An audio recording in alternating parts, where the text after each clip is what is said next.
জন্মদিনে সবাইকে ট্রিট দিতে গিয়ে হয়ে গেল আমার পকেট ফাঁকা। পুরো ব্লগটা তোমরা প্রথম থেকে দেখতে থাকো। তো হ্যালো এভরিওয়ান, আমি শুভ চলে এসেছি নতুন একটা মিনি ব্লগ নিয়ে। রাস্তায় যেতে যেতে সুন্দর একটি মেসির পোস্টার চোখে পড়লো। কি সুন্দর লাগছে না? কারা কারা মেসি ফ্যান অবশ্যই কিন্তু কমেন্ট করে জানিও। সকালবেলা জিমে গিয়ে দেখি কেউই জিমে আসেনি, শুধু আমি আর কৌশিক ছিলাম। এছাড়াও সিদ্ধার্থ দা, বিট্টু দা, বিশ্বজিৎ দা, এরা যদি না আসে জিমটা সত্যি মন বসে না। দেখো কি সুন্দর আমি মরা হয়ে একদম শুয়েছিলাম, কখন ওরা আসবে সেই আশায় বসেছিলাম। তাই হোক, জিম কমপ্লিট করে আমি বাড়ি চলে এলাম।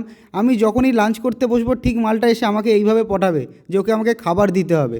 তো আজকে লাঞ্চে ছিল কাঁকরুল ভাজা, তার সাথে ছিল লোটে মাছ।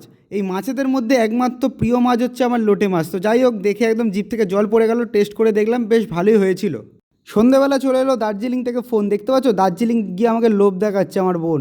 আর বোনকে কিন্তু বেশ ভালোই সুন্দর লাগছিলো, আস্তে আস্তে দারুণ সুন্দরী হয়ে যাচ্ছে। আর এটা হচ্ছে আমার মা, দেখতে পাচ্ছ আমাকে দেখার চেষ্টা করছে।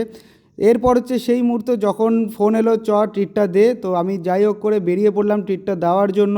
খুবই কষ্ট লাগছিলো কারণ আজকে অনেক টাকা খসবে পকেট থেকে।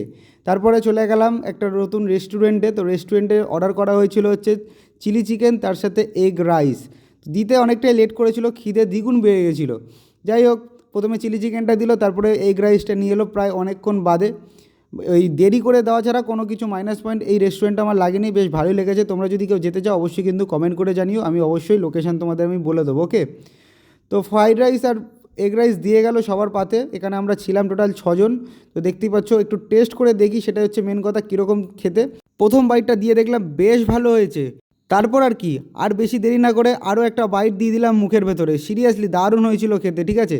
এরপর বাকিদের থেকেও রিভিউ নিতে হবে, যেহেতু খাওয়াচ্ছি, একটু ভালো না হলে তো বাজে দেখাবে। তো যাই হোক, বাকিদেরকেও জিজ্ঞেস করলাম, তারাও বললো বেশ ভালো রান্না হয়েছে।